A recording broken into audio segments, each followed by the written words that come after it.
If there is one place on Earth where it doesn't matter if it rains, if it snows, or if the sun shines, because it's beautiful nevertheless, it must be Lofoten Islands in Norway. A rugged mountain chain is rising up from the Gulf Stream, forming a rare and unique world. It's wild and beautiful, with azure blue border, white beaches, green mountainsides, beautiful fjords, old fishing towns, and maybe some of the most spectacular roads in the world.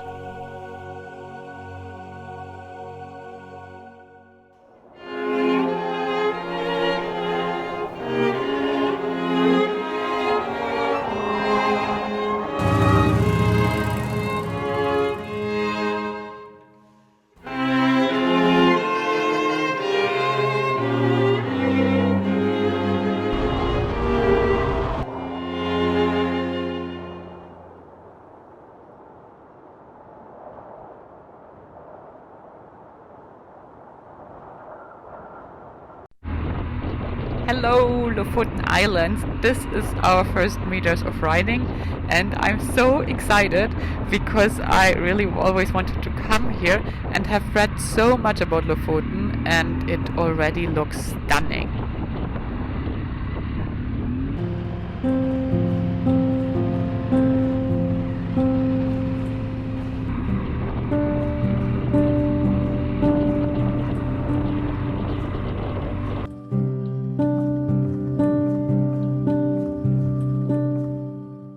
The Lofoten Islands are some of the oldest rocks in the world. Its mountains rise abruptly from the Gulf Stream. This mountain range forms a 100-kilometer long and 1,000-meter high wall when seen from afar. The so-called Lofoten Wall. But there are not only mountains. There are as well valleys, flatlands, and a lot of fishing villages right on the foots of all the harshly rising mountains.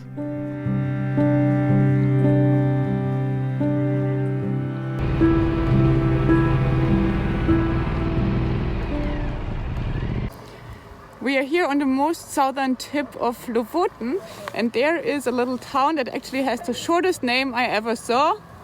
The town Å. Å is literally the end. The road doesn't go any further than this most southern fisherman village on Lofoten Islands.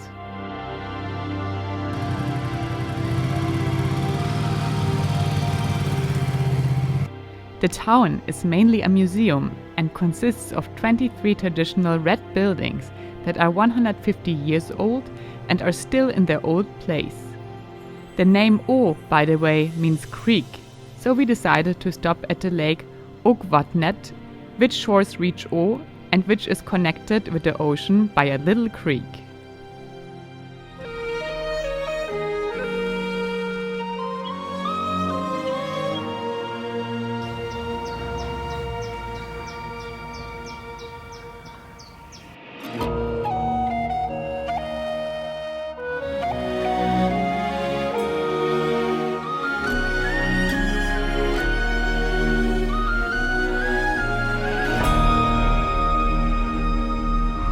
The best way to lodge at Lofoten is finding yourself a typical rorbuer, the traditional seasonal used fishing huts.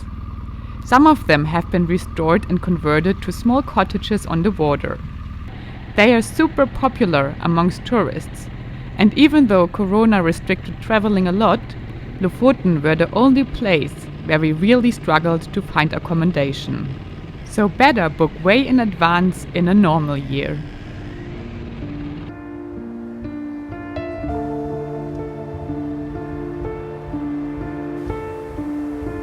This is my bed for this night, and this is the amazing view out of the window.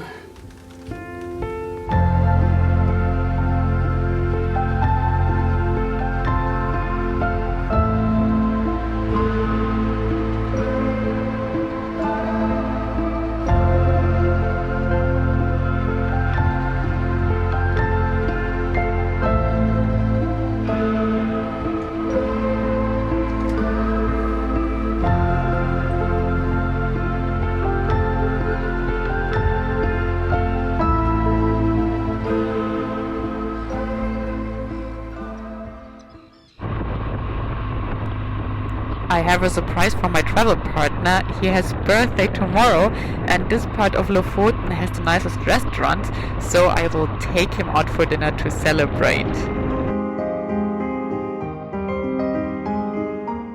The restaurant of Holmen is called Kitchen at the Edge of the World. You can watch the chef prepare the dishes, and indeed, he even collected many of the herbs himself on a hike over the island the same day. And he gave us some tips for some great places to hike close by. I cheated a bit though, and used the drone instead to reach the places he talked about.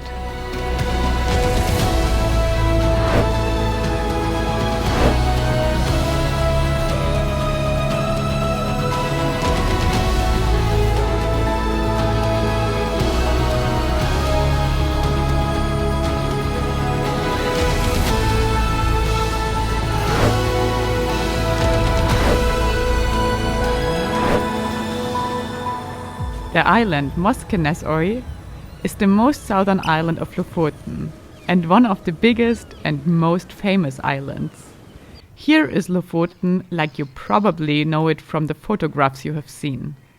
Scenic fishing villages like Rheine, with its famous Rheinefjord, Hamnøy or Sørvågen, that are all connected with bridges and the road E10 that leads from one side of Lofoten to the other.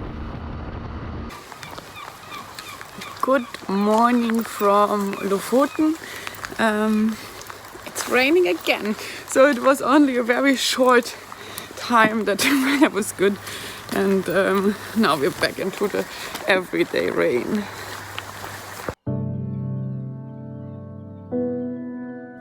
When visiting Lofoten yourself, keep in mind that tourism has just recently exploded in the last years, mainly because of Instagram. Lofoten are now on many people's bucket lists, but that doesn't mean that it has a big tourist capacity. Remember that the locals have not signed up for a photo shoot.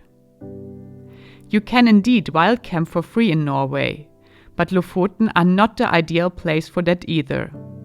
The islands are too small to handle lots of campers. To preserve their unique nature, better stay at accommodations or at least pitch your tent at a campground.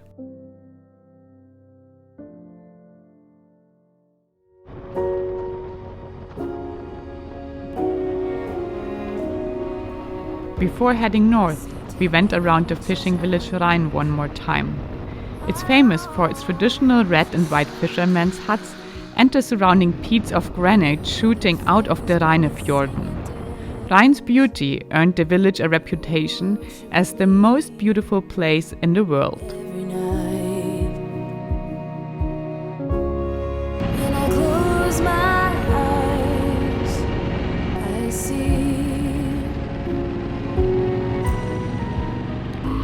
There's one rule in Norway and Lofoten. If the weather looks bad, 10 minutes later it might have changed completely. But I guess the bad news is as well that if it's sunny and the weather gets better now, it doesn't mean that it will last forever. One thing you have to be prepared for when visiting Lofoten: its surroundings are so pretty that you really want to stop for a picture every 2 minutes.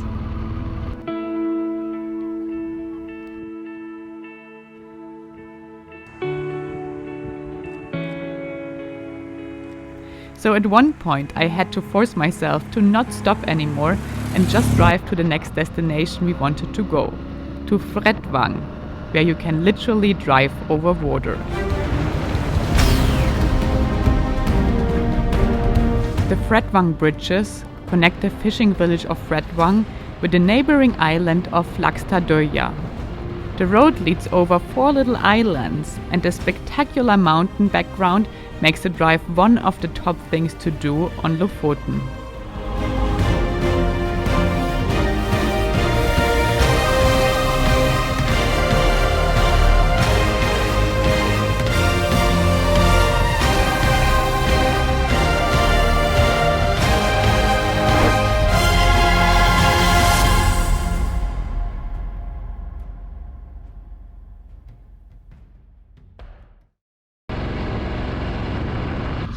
after Fredwang, it took me literally 5 minutes until I needed to stop again because of the breathtaking views.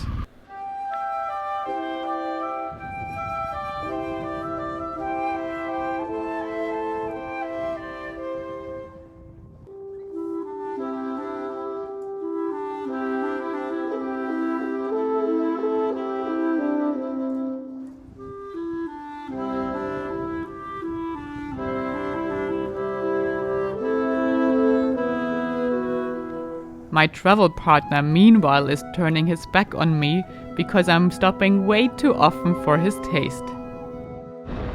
There are so many places to visit on Lofoten, and I feel like I could easily spend 2 weeks here, but we don't have too much time, so we have to go to our next destination now, and that's Nussfjord.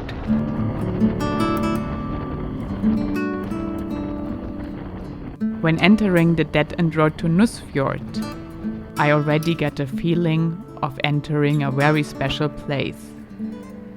The steep mountains fall roughly into the fjord, but at the same time makes you feel like the world is still okay. At least at this little left paradise that is still like 50 years ago.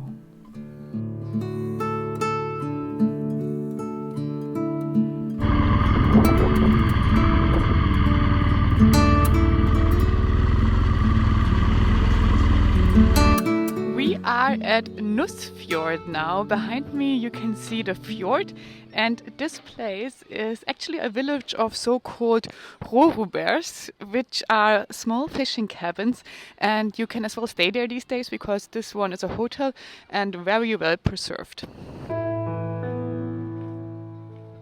Nussfjord is one of Norway's oldest and best preserved fishing villages. The road to the village was only completed 50 years ago. In the 19th and 20th century, Nussfjord was home to more than 1,500 fishermen. Many of the old buildings related to the fishing industry have been renovated and taken care of, and today the fish oil factory, old smokery, the blacksmith, boathouses and many other buildings give you a glimpse of the old Lofoten life, while visitors can stay in modern renovated huts. Unfortunately, we're not staying here because this Nussfjord is actually stunning. Even if you're not so interested in this old fishing cabins, it's just an amazing ride.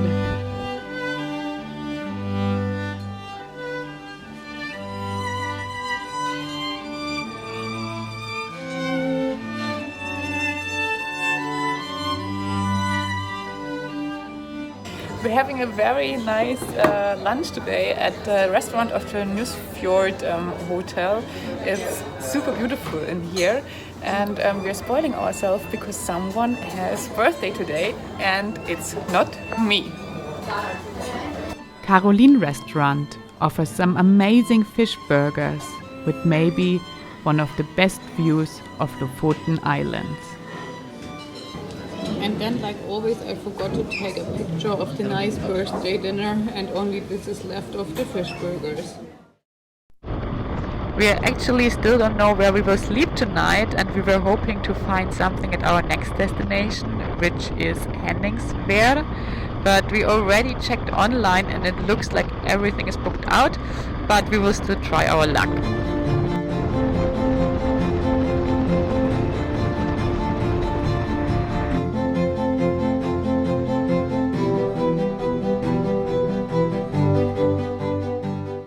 Henningsvær is a small island group with 400 inhabitants situated between the impressive Mount Vågakallen and the Lofoten Wall.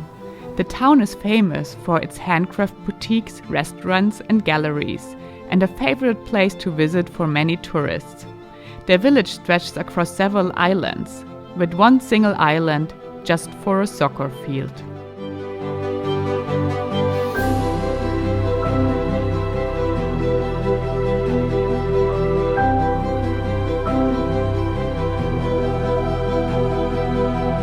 Did I already mention that the weather on Lofoten Islands can change quite quick? My drone can now tell you a story about that.